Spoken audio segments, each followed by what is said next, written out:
Valentine's Day 2008, the Evergreen State College chapter of Hip Hop Congress, with the support of over 40 student and community organizations, put on the most successful student-organized hip-hop event in the history of student activities at the school.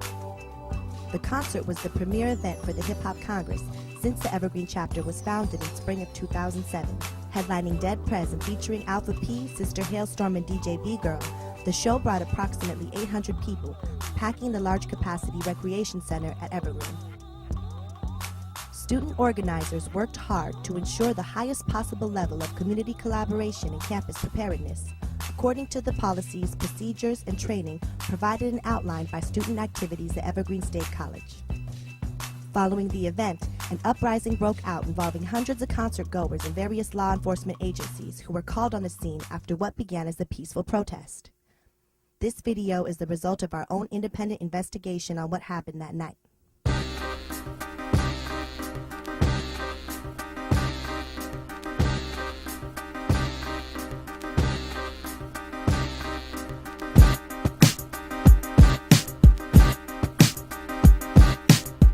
The gala and concert itself ran smoothly, with the exception of one fight that broke out near the back of the venue sometime during the last few songs.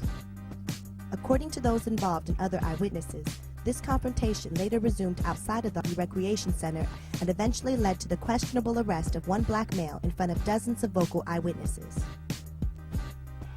This arrest was made by Officer April Myers of Campus Police Services, who went into the venue, placed handcuffs on the accused, and proceeded to escort him back outside to the police vehicle. Many eyewitnesses of the scuffle we interviewed, as well as eyewitness accounts gathered by others, claimed that Officer Myers had detained the wrong guy. Although she wasn't present during the incident, Officer Myers' own account of the events that followed supports that of most of these eyewitnesses. She reported that on her way back to the vehicle, she was met by a group of about 12 people contesting the information she was provided before the arrest. Her original call for backup was administrative to appease these witnesses.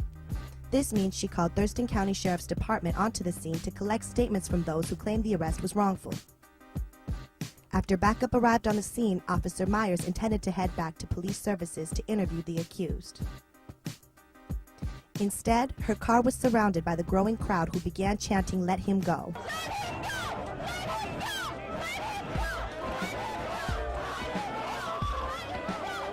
According to Officer Myers, a Thurston County deputy then knocked on her window and suggested that due to the growing public safety concern, she should identify and release the accused on the scene. It is at this point that the official police reports appear to diverge from the eyewitness accounts. This footage shows Officer Myers in blue identifying the suspect on the scene, and the Thurston County Sheriffs in black attempting to defuse the still growing crowd. It is when the second wave of backup, Olympia Police Department, arrived, pushing through the crowd and using pepper spray, that the protest turns violent. Why Officer Myers omitted Olympia Police Department's role in this escalation in her statement is unclear. However, it is apparent that the efforts of the three present police agencies at that time were not coordinated, a fact which certainly contributed to the confusion that incited the uprising. I took him out of the car, uncuffed him. I got a face full of pepper spray exactly after I uncuffed him. So the deputy saw that I couldn't drive safely. She jumped into my car, and the crowd had dispersed enough where she got my car out of that crowd situation. However, she went back to get her own car, and they couldn't start. The crowd, with this Lord of the Flies-esque feel at that point, descended upon this car that law enforcement was unable to protect.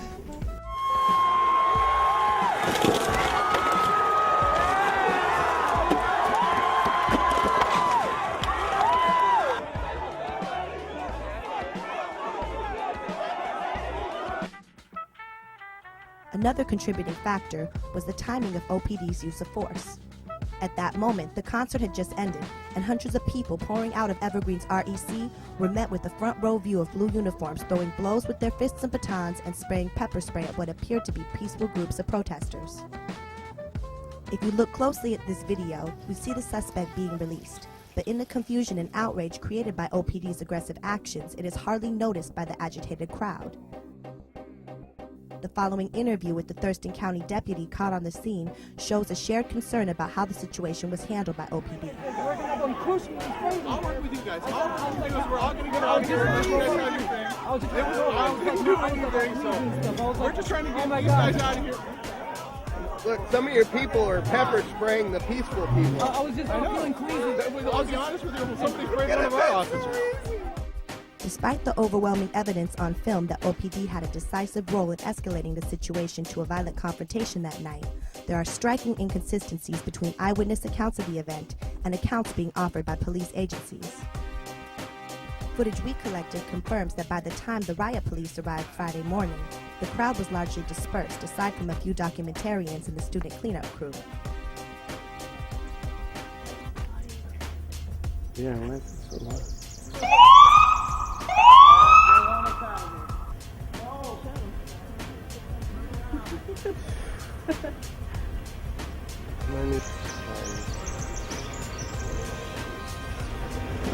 Not prepared for what's going to happen tomorrow. Whoa, what the hell?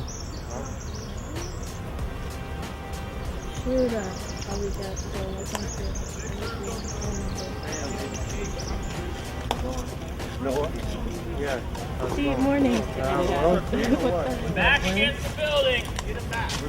Hey, we're just documenting. We're not. Back against the building!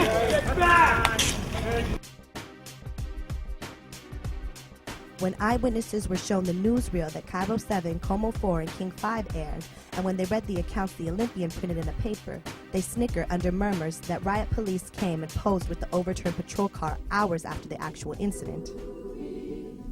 What has been consistent and widely acknowledged to everyone we spoke to, students, police services, and administration at Evergreen, is the pre-existing and unresolved tensions between the Olympia Police Department and the Evergreen community. Of the 61 people arrested in the militarization resistance at the Port of Olympia in November 2007, over a quarter of those were Evergreen students, and many more repeated experiencing excessive force and brutality from the city's police department during that time. It is within these circumstances and this historical context that the uprising after the Valentine's Day concert took place, and it would be a shame to allow the turn of events that Friday morning to overshadow the ultimate success, positivity, power, and promise this show presented for the Evergreen community. We offer the results of our inquiry not only as community media producers and advocates of hip-hop culture, but also as supporters of the movement towards universal restorative justice and proactive restitution.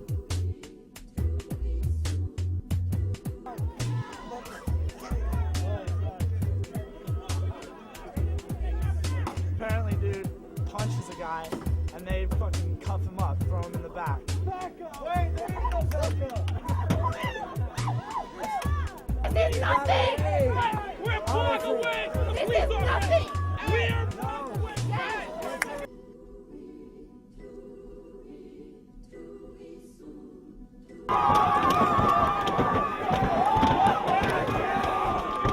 And they fucking cuff him up, throw him in the back. So we sit there, we don't let him leave, right? We need peace. We need more peace, and we need even more peace because it's the hurt of the world.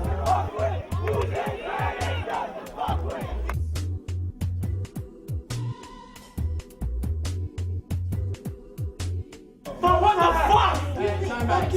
Yo, fuck you, Whitey! Please. Then we've got guys coming out with masks, throwing tear gas. At least 6 or 7 people getting gassed, right?